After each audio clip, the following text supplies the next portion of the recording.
Rice is a staple food that plays a vital role in Malaysia's cultural, social, and economic fabric. As one of the world's leading rice-producing nations, Malaysia boasts a rich history intertwined with the cultivation and consumption of this essential grain. The cultivation of rice in Malaysia dates back over 2,000 years ago, and today it remains a key component of the nation's agricultural landscape. Malaysian cuisine is heavily centered around rice, with the majority of meals featuring it as a primary ingredient. Nasi lemak, Malaysia's national dish, is a fragrant rice dish cooked in coconut milk. Beyond its culinary significance, rice holds cultural importance, symbolizing unity and prosperity in Malaysian society. The agricultural sector, including rice cultivation, significantly contributes to Malaysia's economy. The country has made strides in adopting advanced farming technologies to enhance productivity and ensure food security.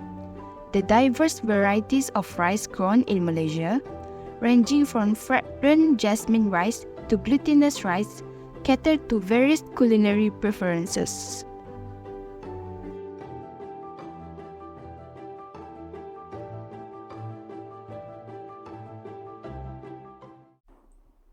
While Malaysia has achieved self-sufficiency in rice production, it continues to explore sustainable practice and innovations to meet the demand of its growing population. The story of rice in Malaysia is a narrative of tradition, resilience, and adaptability, reflecting the nation's commitment to preserving its cultural heritage while embracing progress in the modern era.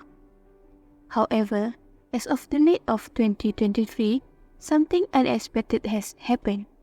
All around the country, people have been unable to get enough rice for their consumption need, putting the nation's inhabitants in a state of panic as their main source of food is now made scarce. Vendors from small businesses and large corporate supermarkets have been unable to provide enough ration of rice to their customer. As a businessman who sells nasi lemak, which is a popular dish made with rice, a rice shortage in the country would indeed make a significant challenges.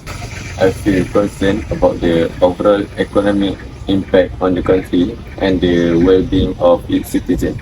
The shortage could affect not only for my business, but also the life of the farmers, food producers, and other business in the food industry. This issue has affected the livelihood of Malaysians all around the country. Have you noticed any changes in the price or availability of rice recently?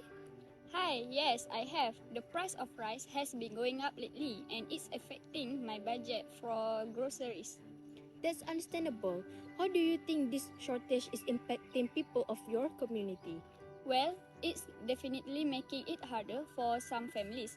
Rice is a necessity, and when the price goes up, it puts a strain on everyone's pocket. I have heard some neighbors expressing concerns about affording enough rice for their families.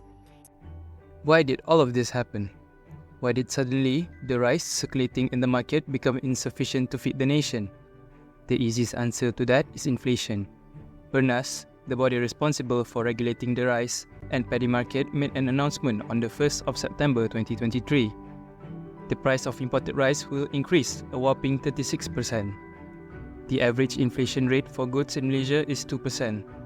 This means, in a matter of months, Malaysia had faced inflation 16 times more than it normally does. And the country is already struggling with the annual 2% hike. This devastated the market in ways that have not been seen.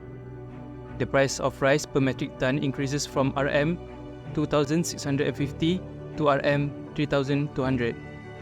The price of imported rice rose from RM 34 to RM 39 ringgit. However, Bernas has set up a saving race for Malaysians, the price ceiling. The price of local rice cannot go above RM 26. Whatever happens to the local rice market, the rice price will remain and the locals can always afford rice.